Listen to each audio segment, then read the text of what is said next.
Well, hello everybody. Hello. Hello. Welcome to the evening. With any luck, I can manage to not trip over these things and create a problem. So, my name is Luke. I'm a physical therapist. You may not have seen us here in Mineral Wells before. We opened up here in March of this year. Great time to open up a new spot. Good time. Honestly, it has not been that bad for us. Right at the beginning, we were termed an essential business, so we haven't been aggressively pushing or anything like that. But we're also not going to complain. It could have been much worse for what we do. So we're here. We're going to talk about rotator cuff and shoulder pain. So right off the bat, my first question is, who's had shoulder pain in the last 30 days? And I raise my hand because I'm a member of the Shoulder Problem Club myself. So when we talk about the shoulder pain, one of the main things that we want to know is what happened to cause the shoulder pain. Normally there is something that you do, whether it's, and I always use an example as a postal carrier, rural carrier, reaching in the back of the car to grab the mail to reach out. Those folks have such a hard time because they do that all day long, and it's just really tough on the shoulder. But inevitably, there's something that we do that is responsible for aggravating that pain. For me, it has more to do with how I sleep at night. I'm one of these sleepers. Not the best thing for a shoulder, but I can usually identify that, or I've been doing clearing some land. If I'm out doing a lot of hard, aggressive stuff that at my age is a lot harder than when I was 20, then it talks to me a little bit then. So I know what mine does, and specifically, how bad was the pain? 0 to 10. 0 is no pain. 10 is your worst imaginable. I've been fortunate. Now this past month was a little bit worse on my shoulders. The prior 6 or 7 months weren't too bad.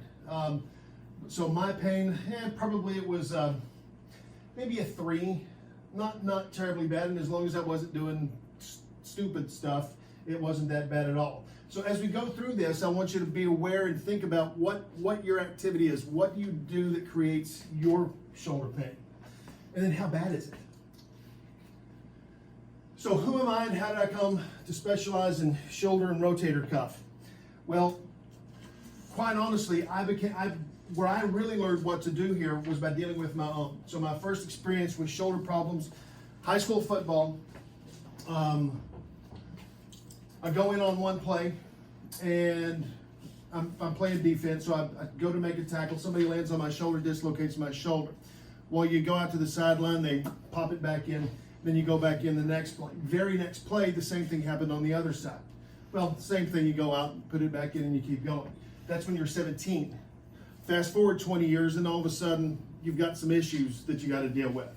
And so that's where I really learned to apply what I know as a clinician, as a therapist, how to do it, because I had to deal with mine. So a little bit about my education. I've been at this a little while. I graduated from Texas Tech in '94 with my physical therapy degree. About that time, they started changing the degree from a bachelor's degree to a master's degree. Forward about 10 more years, and they started doing it all as a doctorate degree. So I had to go back to school to get a doctorate degree from, I went to MGH in Boston to get mine. I did learn a lot there, but I'll be completely honest, I went back to get that so that I didn't have 23-year-old doctors that I employed giving me a hard time about it. So, but that's the evolution of what I do educationally. Along the way, some of my achievements, something that I'm extremely proud of is, and we'll talk about this a little bit, is I wrote and authored a form of dry needling. You're going to ask, what is dry needling? Dry needling is, let's say it's a form of acupuncture, but we're using Western medicine versus traditional Chinese medicine. I don't know anything about your yin and your yang or your qi or your life force, and I don't really want to know. But we know how to take those same principles or that same tool and elicit some significant change in muscle pain, in inflammation in the body to let us then start working things and doing things a little bit better. So I teach that across the nation. Right now, most of it is online, which is not the best way, but it's the world we live in at the moment. Hopefully that'll change soon. Speaking of which, we've got a group of folks that are online that couldn't make it out, watching on Zoom. So hello to you guys. I will mention, if you didn't, if on the Zoom, if you guys do have questions, feel free to send in under, where do you want them to send that to? Just the either chat or Q&A. The chat or the Q&A if you've got questions. Likewise, if y'all have questions as I'm going, feel free, raise your hand, shout it out. This is about getting some information to you. So if there's some things that I can answer, feel free to yell it out. And from time to time, I will lecture across different colleges and universities on the dry needling piece. So with that clinical experience, these numbers are a little bit dated now. I'm in my 26th or 27th year, I forget the math. 27. Over that time, I've treated well over 500,000 patients. I've also, with the dry needling, seen over 30,000 patients specific for that. With that number's way off. It's easily 250,000 individual needles that I've used. Again, we'll talk about the dry needling. It is one of the critical pieces that we use. If pain is elevated, we can stay away from the drugs, we can stay away from injections to get that stuff down. That's the key, is getting that inflammation down. And we'll talk more about that. So let's talk a little bit about the rotator cuff. Again, I'm going to try not to fall down. I told you I had to be standing over there. You're right here. So with the Zoom, we're really having to adjust and make some changes on the fly here. So rotator cuff. We'll start with the bones and what the bones look like. So the first bone that we talk about is the upper arm bone, or the humerus. Now on your worksheet, absolutely, if you want to fill these things out, fill them out. I'm not going to grade them at the end. So the humerus, don't have to remember the fancy names, but the upper arm bone. The second bone that we get concerned with is the scapular, the shoulder blade. And that's the piece back there that moves all the way around. Thirdly is the collarbone, or the clavicle. That one's critical because of the entire upper extremity. Right here is the only bony connection of the entire arm to the body. That it's just one little location that connects. So although it doesn't seem like it does a lot, it's pretty critical in providing stability for the shoulder. Now there's one other place here on this shoulder blade. So right out at the edge, and this spot right out here is what we call the acromion. And we'll talk about why that gets important. But the majority of people who deal with a shoulder problem are also dealing with a problem related to this acromion and how it can really compromise proper movement of the shoulder. The joint itself, the upper arm bone has a ball on it, and over on the shoulder blade there's a socket, so we call it a ball and socket joint. It's surrounded by a balloon, if you will, that holds the grease, the synovial fluid in there. The shoulder itself is important as a ball and socket joint because the shoulder moves so much. It really resembles more of a golf ball on its tee. So if we talk about the hip is also a ball and socket joint. Now the hip, it's got this big old socket like this, and that the ball of the leg bone, it's stable, it's not going anywhere. But the hip doesn't do all that much. It just needs to move a little bit. Up in the shoulder, I mean, we've got all of these degrees of motion and planes of movement, and so it really relies on then muscular control to make that work right. So talking about the muscles. 4 main muscles of the rotator cuff. I'm going to say there's actually 3. There's an extra one down here that I think it's kind of like the appendix. It's there. It meets the classical definition, but it's rarely injured and it doesn't do a whole lot. But it's there, so we include it. So the very first one, the one that's probably more injured than any other, is the one up top. You don't have to know these, but that one's called the supraspinatus. And that is the main rotator cuff muscle. And it attaches right up top. The one below it, which is kind of the workhorse of the shoulder, it's the one that if we're doing a lot of rotating in and out, that's the one that gives us all of our pain right back here. It's called the infraspinatus because it's below the spine. The appendix of the rotator cuff is called the teres minor. It's just there. Don't have to worry about that one. So on the front side, if we have pain on the front up here, normally what we're seeing there is a problem with this muscle that sits on the front side of the shoulder blade up against the rib cage, and it comes around and attaches right here on the front, and that's called the subscapularis. So those, I'm gonna unplug that. Those four muscles comprise the rotator cuff. So what does the rotator cuff do? So we talked about this being a golf ball on a golf tee. Very limited contact right there. We have some ligaments in there, but they're not really what supports the shoulder. They're not what keeps the ball on the golf tee. So these four muscles, their main job is at the top, at the front, and on the back to keep that ball pulled into the socket. What can happen is, let's say, did a lot of overhead work. Let's say a baseball thrower. We're coming up here. More often than not, that upper muscle is going to be impacted more. We're going to get a little strain up there. Whenever we get a strain, what that means is we get a lot of muscle tension, a little low-grade spasm, if you will. And so all of a sudden, this perfect balance of muscle up top, muscle on the front, muscle on the back is not quite right. So if this one gets really tight, in effect, what's going to happen is it's going to pull that upper arm bone up next to the acromion that we talked about. The problem there is it's going to butt up. So all of a sudden, when we lift the shoulder, we're doing this number. We're not doing this anymore. It just won't go any further. It can happen on the muscle on the top. It can happen on either of the ones on the front or the back. If it's the ones on the front or the back, instead of that being centered like it needs to, it'll be offset to the front or to the back. Then we're starting to talk about problems with wear and tear on the cartilage that's between the ball and the socket. So their main job is just to keep that ball sitting nice and snug in that socket. They do play a little bit of a role with the rotation. I mean, they're called the rotator cuff, but really and truly we have other muscles that serve that function. Their main is to keep it stable.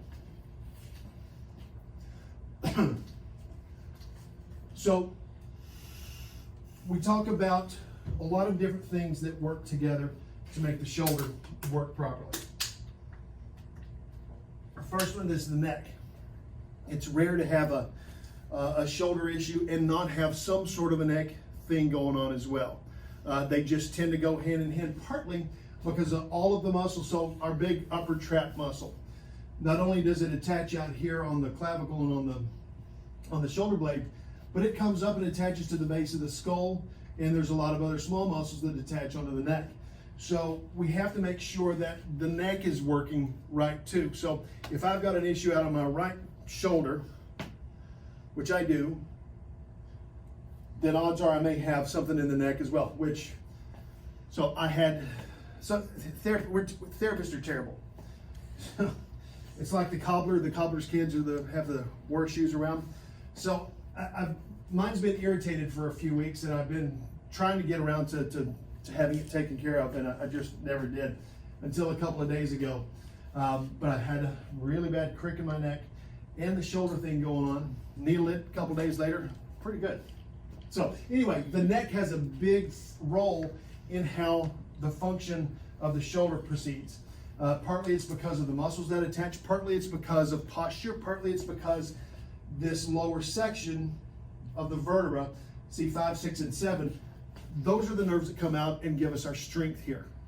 And so if we've got a neck issue, the problem in our shoulder may have more to do with the neck than it does the shoulder. Very common. The second piece is the collarbone. I mentioned that it's the only bony connection that we have of the whole shoulder, whole arm to the body, and it connects. I've taken the sternum off, you can't see it here, but that connects onto the sternum right here. Every now and then, the collarbone, for lack of a better term, can get stuck. A lot of us have been to a chiropractor, and we get popped, adjusted, manipulated, whatever term we want to use. Myself, from time to time, will have to do an adjustment on the collarbone because if it gets stuck, once we get to about here, if it's stuck, that's as far as we go. That bone has to rotate to let us go the rest of the way. So we want to look at that to see if there's an issue there. Maybe the shoulder issue is simply related to the collarbone. And then the shoulder blade. So we're out working, we're out golfing, we're out doing whatever we do. And the shoulder starts to get irritated. And that pain persists for a few days, a couple weeks. Before you know it, it's several months. Before you're stuck right here because the thing just hurts so bad. You try not to move it. And a couple things can happen there. One, we can get what's called a frozen shoulder. But even if that doesn't happen, what does tend to happen is all of the muscles that attach the shoulder blade itself onto the body, they can get really stiff and really tight too. So whenever I'm working with the shoulder, one of the first things that I look at is how's that shoulder blade moving? Because if it's stuck here, if it's not moving up and down, then that's another problem. So several things going on here. Lastly, we talk about the rib cage itself. So there are, especially the first rib and the second rib, which comes to right here, and then we see it right back here. Because of their location, their proximity to the collarbone and the neck and the shoulder blade, they can play a real key role, and we'll look at it in a minute why that is. But one of the things I want to know is, how are those ribs working? A lot of the problems in the ribs actually can radiate out to the shoulder as well. So we've got a lot of potential things that can be shoulder problems that are actually other things. So whenever I look at these things, those four things I have to make sure to make so that we know that it is truly a rotator cuff problem and not one of these other things. Truth be told, honestly, it's usually a combination. There's usually, maybe there's a neck issue and a first rib. Maybe the shoulder blade is a little stuck. And then maybe there's a little tendonitis, a little bursitis, something like that going on in the rotator cuff. So those four things have to work together. So on your worksheet, again, I'm not taking score here, but since we're here, what is the rotator cuff? It's a group of four muscles that move the shoulder. One of these days I'm going to correct that. It actually doesn't move the shoulder. It stabilizes the shoulder. It keeps it where it needs to be. It keeps the ball on the tee. It's a ball and socket joint. And the four areas that have to work together for proper shoulder movement is the neck, the collarbone, the shoulder blade, and the rib cage. I'm telling you, next time I'll plug in over there. So again, I'm in my 27th year here. We go to school, we graduate. I don't care what it is, whatever we do, we graduate. We think we're the smartest thing out there. We know everything. And I came out of school and that's what I thought. Until my shoulders got to be a little bit more of a problem, and I had to relearn a lot of stuff to figure out how to take care of my own. So before I did that, our traditional physical therapy role. Shoulders in medicine are similar to backs. There just haven't been that great of outcomes with dealing with them. In my experience, 50% of the people that I saw for shoulder problems, they did okay. They got some exercise, got a little flexibility, got some strength, really didn't take care of their inflammation, their pain, but they did a good job. There were 25% that we were able to just knock that pain down, get everything back good, and they were perfect and good to go. And then another 25% did extremely poorly and will have ended up having to have surgery. Now, as I look back, these are horrible numbers. That's like being the weatherman. If you can do it right 25% of the time, then that's no good. During the process of dealing with my own, I learned a lot more. And a lot of the advanced training that I took, a lot of the people that I took it from, really gave me a better insight in how to address what's happening with the shoulders, how to deal with the body. So once we start, especially with the shoulder, dealing with all of the pieces that comprise what the pain is doing, what's happening here, our numbers change significantly. anymore, using my approach, 90% of the time, we can knock pain down considerably, we can restore function, and we can avoid surgery. There are still 1 in 10, 1, 2, 3, how many people are here? 15, some, 1 in 10, odds are you're still gonna have to have surgery. There's some damage that's just not salvageable. This is usually where I talk about a patient that I had fairly recently. She had gone in to her surgeon, and surgeon's a friend of mine. He went into the surgeon, had an MRI. All 4 muscles of the rotator cuff were completely blown. It was done. There was nothing that could be done. And so she really didn't want to have surgery. She was early 80s, and understandably at early 80s, at early 50s, I don't want to have surgery, but I sure don't want it early 80s. And so we talked a little bit about how we can control inflammation of the muscles, how those muscles, their key role is to stabilize, and it's the role of the other muscles to move. So we started working with that. It probably took, it took a good 5 months. But when she started with this, I mean, today she's here, pain-free. That doesn't happen every time, but with diligent work, and the point I'm getting to is about imaging and pathology. We can have tears in the rotator cuff. We can have inflamed bursa. We can have tendons that are inflamed. As long as we can knock the inflammation down, it's okay. We're built to wear. We're built to have issues that go on. What we want to know is, can we get pain down and can we get movement back? That's all we care about. At 10, yes, the system is perfect.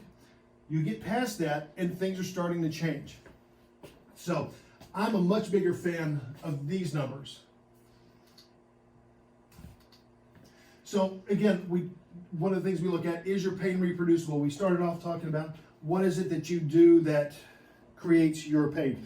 Reaching back here, reaching into the pocket, any sort of thing can cause it.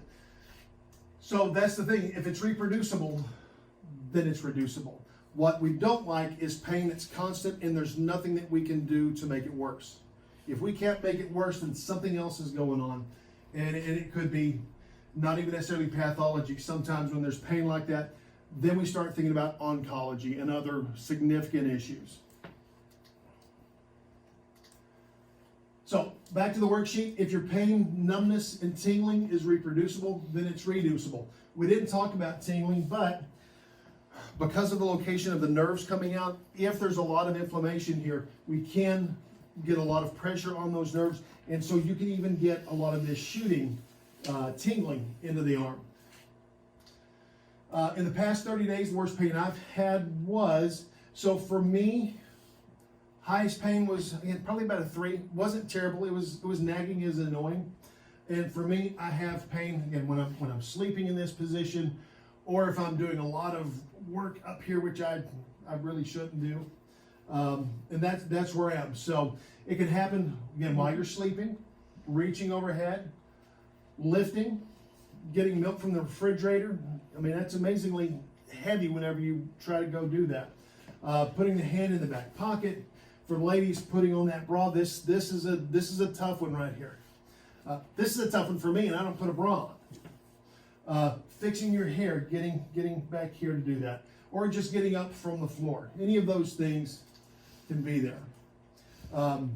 So if there's a cause, we can usually elicit a change, and if we can, there's hope. There's something we can do.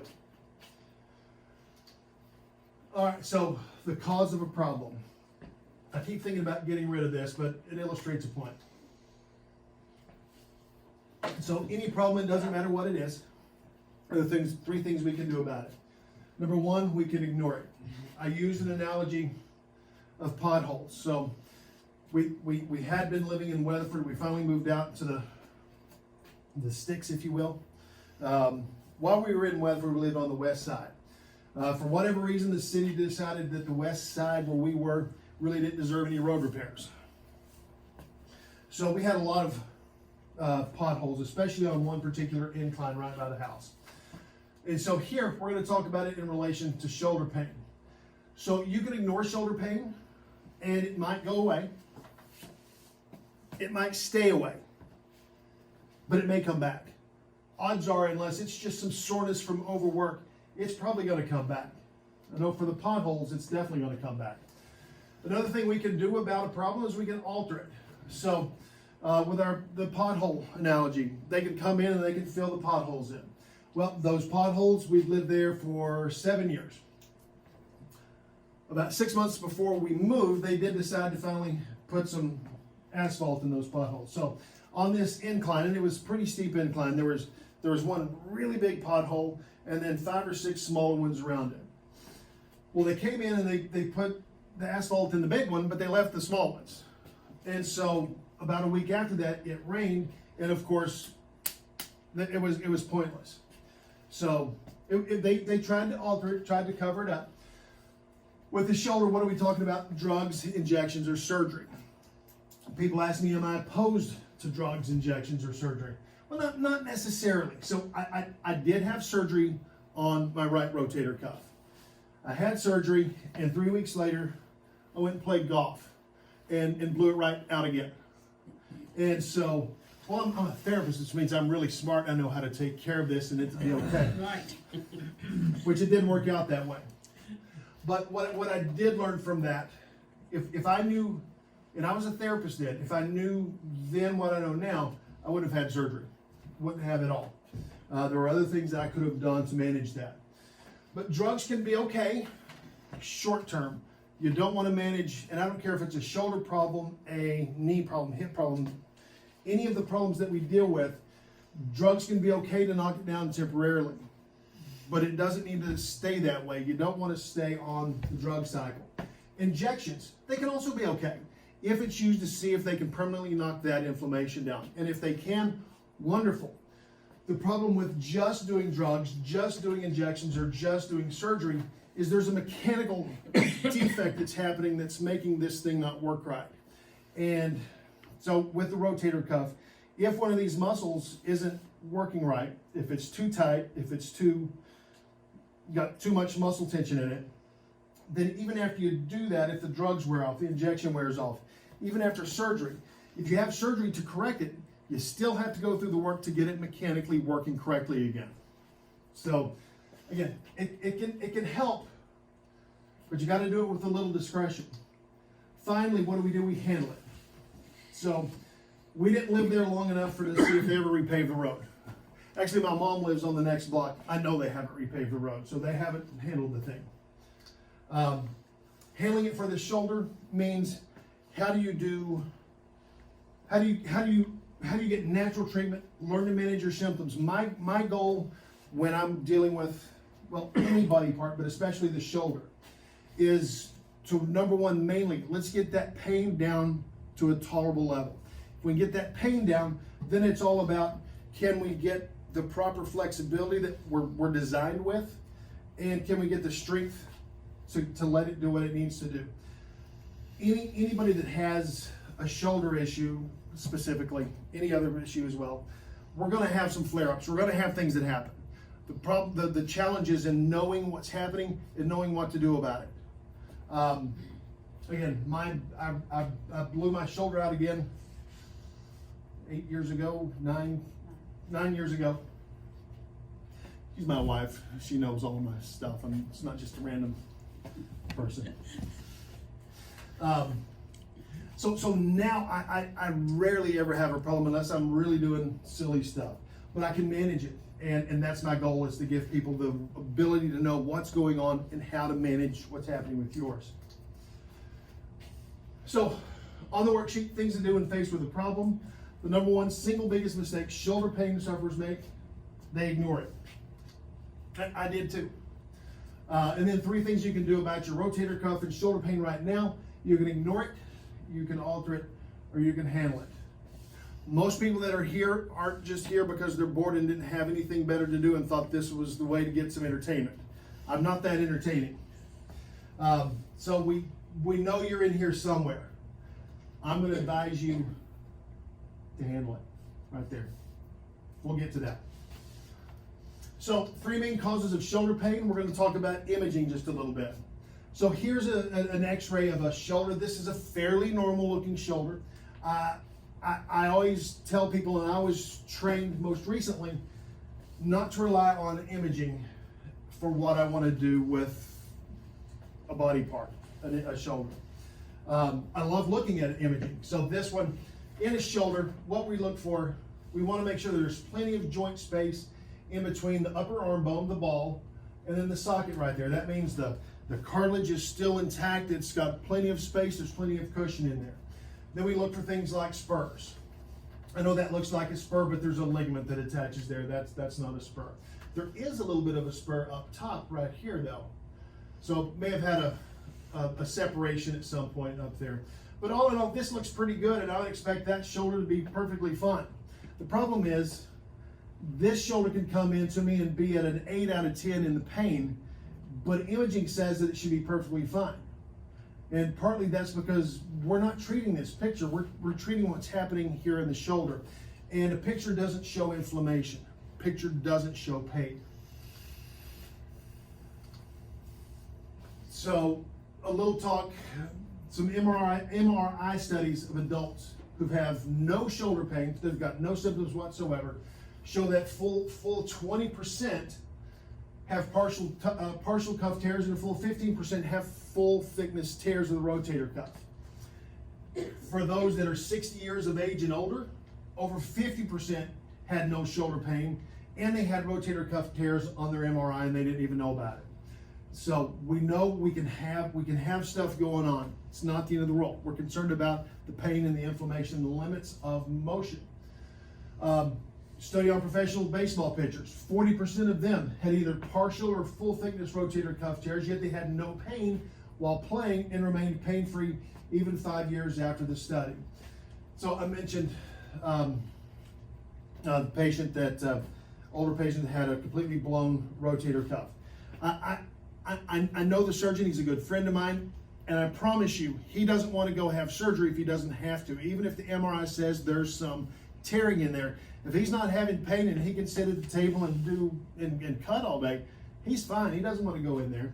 So the translation there, if you do have some imaging and it shows a rotator cuff tear, shows some bursitis, shows some pathology in there, it's not necessarily associated with shoulder pain, so you don't have to panic. There are things we can do for it.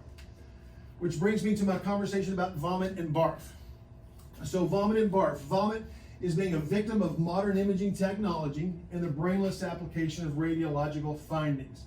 So that is treatment based on imaging findings alone without any clinical correlation. I know a lot of good qualified physicians and surgeons, and I'm not here to bash physicians or surgeons, but I know a lot of them that will evaluate a person and never lay a hand on the body part to see what's happening. And that is one of the worst mistakes that they can make.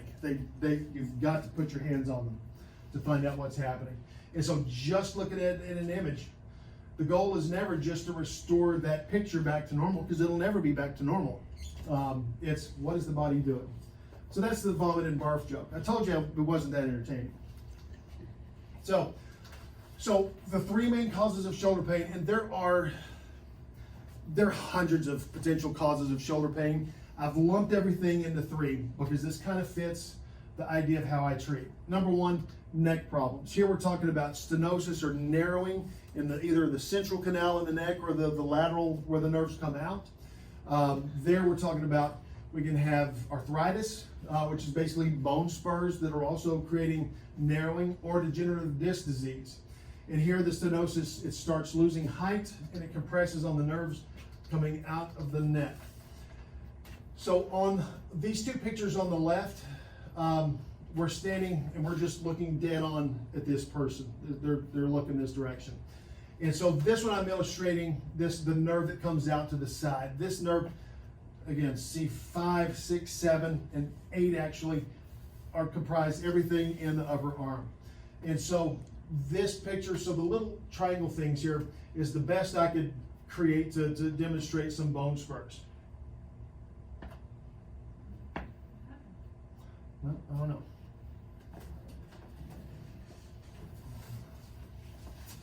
So while she's working on that, with the bone spurs, what tends to happen, again, It narrows that space down where the nerves come out.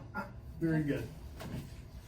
And so anytime we have compression on the nerves, then likewise we can have business shooting out to the arm. It's probably 60-40. Is the shoulder problem a neck problem, or is it a shoulder problem? So often, especially as we get a little bit older, it's usually both. So we have to look at that. On this other side here, we are looking, this person's looking this way.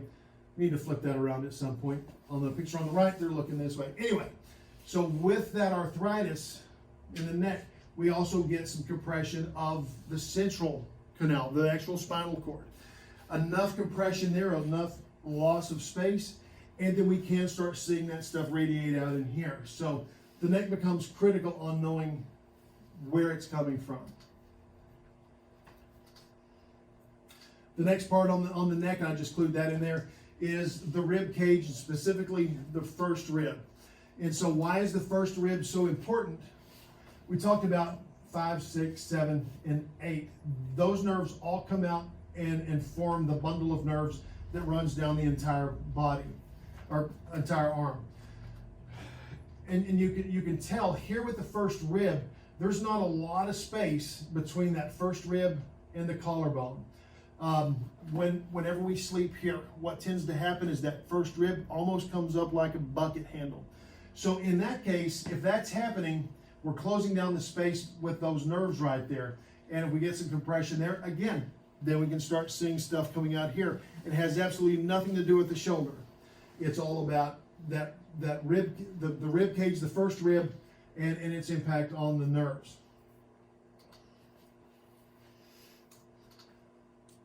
Okay, with that, with the neck problems, we also look at limited range of motion. So the neck really does 3 things.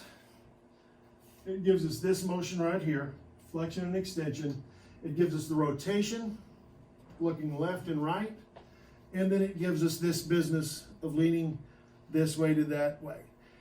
9 times out of 10, if you've got a shoulder problem and a little issue with your neck, the side that the shoulder problem is on is going to have some limitation in motion in the neck as well. They just tend to go together.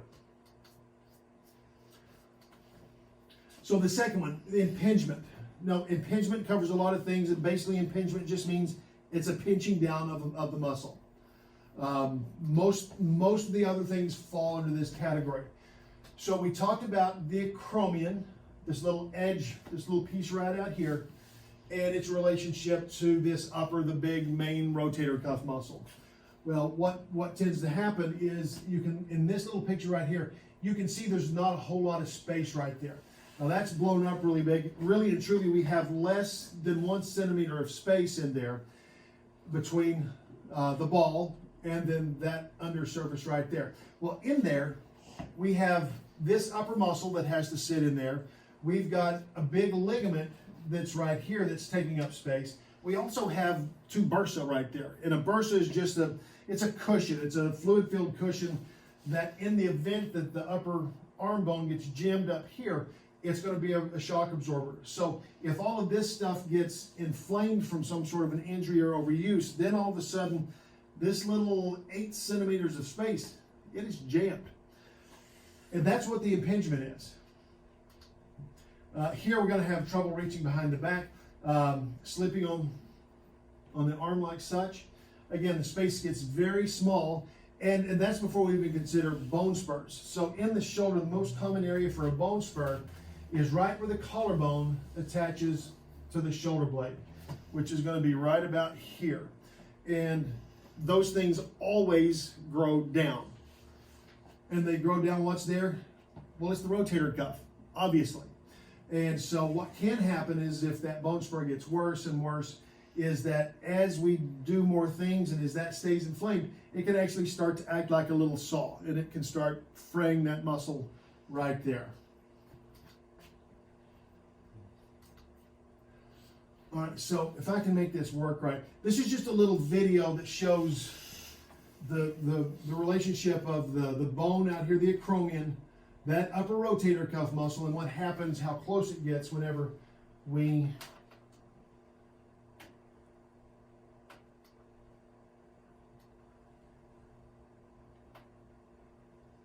See if I know how to do this. I may or may not. Are you saying you work on bodies and not computers? Correct. That's the computer person. Can you hit the play button? Yes. Maybe.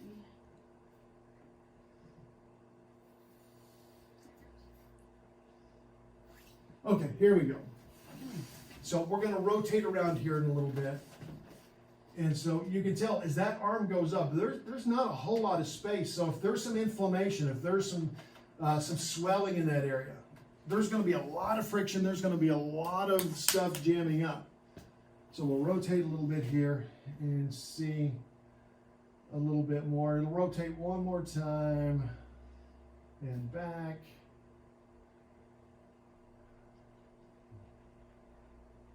Yeah, so we don't have a whole lot of space right there. And like anything that gets inflamed, what happens if we sprain our ankle? It swells. So if we have that same sort of thing, if we have a strain out there and it starts swelling, all of a sudden all of those structures are going to be jamming up right there. And that's what gets us into this business right here. There's just not enough space to get that there. And the more often that we do it, the more we try, the more it's going to get more inflamed. It's a never-ending circle. Sort of. We can fix that stuff. So the third piece is poor posture. So I've got this little picture up here of this guy playing on his cell phone here. These numbers are really small, but with a normal posture, the head weighs give or take 10 to 12 pounds. So that's what we've got driving down here. As we start leaning forward, as this posture, as we round those shoulders, as we get down here, that force, that vector force goes all the way up to about 60 pounds. So that's a lot of force transferring through that. And where does it transfer? It transfers at C6, C7, and C7, T1.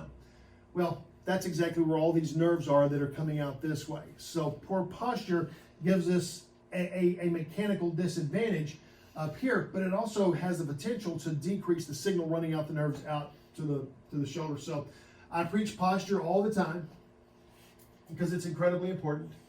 So we'll do a little example here. If your shoulders are horribly painful, don't push into pain. But what I want everybody to do is sit up nice and tall. And just sitting, I want you to bring those arms just as high as you're comfortable bringing them up overhead. All right, and then we'll bring them back down. Very good. Now I want you to pretend you're 13, and I want you to do this little slump thing that 13-year-olds do. And now I want you to hold that position and try to bring those arms back up again. And they just don't go. So the relationship of our posture from mid-sternum up is incredibly important on what happens with the function of the shoulders. So back to the worksheet. Top 3 common causes of shoulder pain. One is a neck problem. And lots of potential things there with the neck. The second one is impingement, actual compression of the muscle itself out here. And then thirdly is posture. Those 3 things are incredibly important. So what does successful natural treatment look like? Well, before we get into it, do I have this in here? I don't think I do.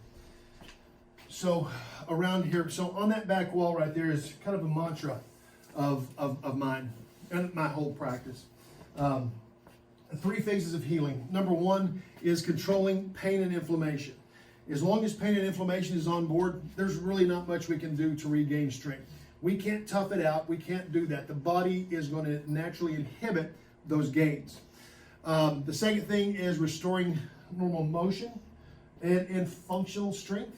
So once pain is down, we've got to get that thing as far back as we have to. My 82-year-old, she doesn't need this. I don't need this. I need to be able to get in my cabinets and everything up here. So if I've got this, I'm not going to pitch for whoever. I'm not going to be anybody's quarterback, but I can sure do everything I need to do. If I'm 18, if I'm 12 to 20 something or other, and I've got an active sports contract on the line, we've got a whole different talk to go through. But for most of us, it is definitely more about our functional things that we do. So, that's number 2. I chased a rabbit for a minute.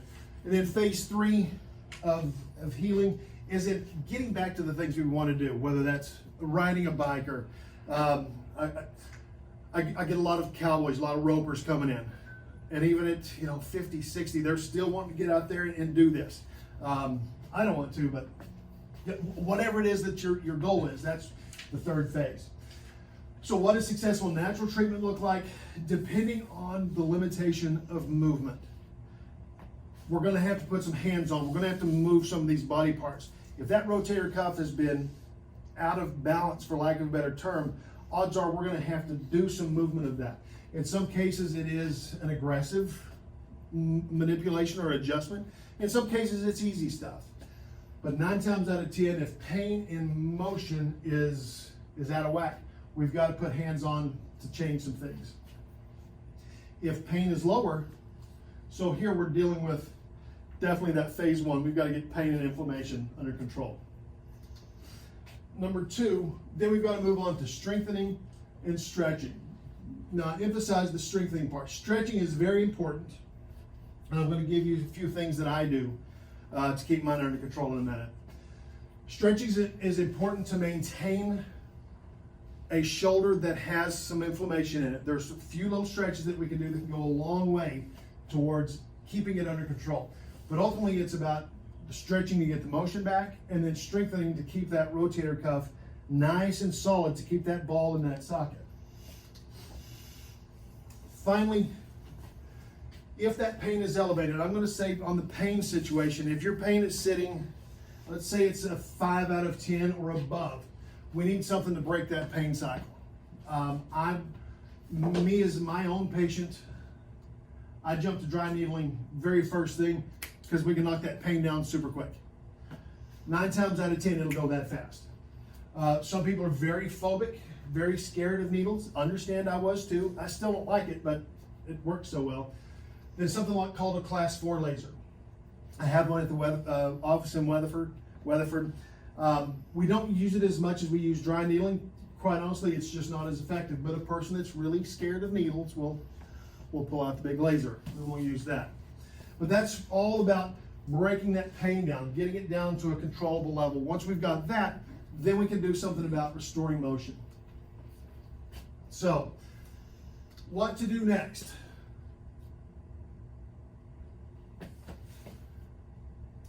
Anybody over 5 out of 10 on pain? Up there a little bit. This is what I tell people. If your pain is if it's 5 out of 10 or more, you've already ignored your shoulder pain. You've already tried to alter it with drugs and other things. It's time to handle it. There, I'm going to recommend, let's evaluate it. Let's get something going to get this thing under control. For folks whose pain is 2 or 3, that's not terribly bad. 2 or 3 is, we'd rather it be 0, but we can function with 2 or 3. In folks in that range, one thing I do offer, and we'll talk about it, is a free screen. So with a free screen, let's go straight to it. With a free screen, what I do is I'm going to take a look at your shoulder, going to look and see how it moves. I want to know what the strength is like, what the range of motion is. I want to poke around a little bit and see where the pain is. Where the location of the pain tells me a lot about what's happening in that shoulder. Then we want to know what we're going to do with the free screen consultation. Decide, is there something that can be done to heal it naturally? Honestly, normally what happens is I'm going to say, I want you to try these 3 exercises. Go work on them for 2 or 3 weeks and see what happens. A lot of times that really lets you get to where you need to be and you don't have to worry about this stuff. I'll give you some tips, like I mentioned. At the end, if you decide want my help, then so be it, but I'm not going to try to sell you on it. Whole goal is to give you information on what's going on and what you can do to handle it. Again, I described the situation with my shoulder. I should have had surgery in the first place. I did, I messed it up. It's worse now than it was before I had surgery as far as what it looks like on imaging. But we now know what we can do to take care of it, to let it keep functioning. If it gets flared, there's certain things that we can do. There's certain things that I do that don't involve needling or anything like that. So what's the difference between a free consultation and evaluation? Honestly, it's time. If you want to come in and talk to me and let's look at things, we're going to take 15 or 20 minutes. So I've got a staff of, how many therapists do we have? 9. We've got 9 therapists and a bunch of support staff. You might see me. You might see somebody else if it's in Weatherford over here. You'll see me. We'll determine what that potential cause is. I've been doing this long enough. It's not going to take me a whole lot longer than 15 or 20 minutes to pinpoint what's going on. My other staff, they're fantastic. I love them to death, but they haven't seen as many as I have. But they're great. They're great.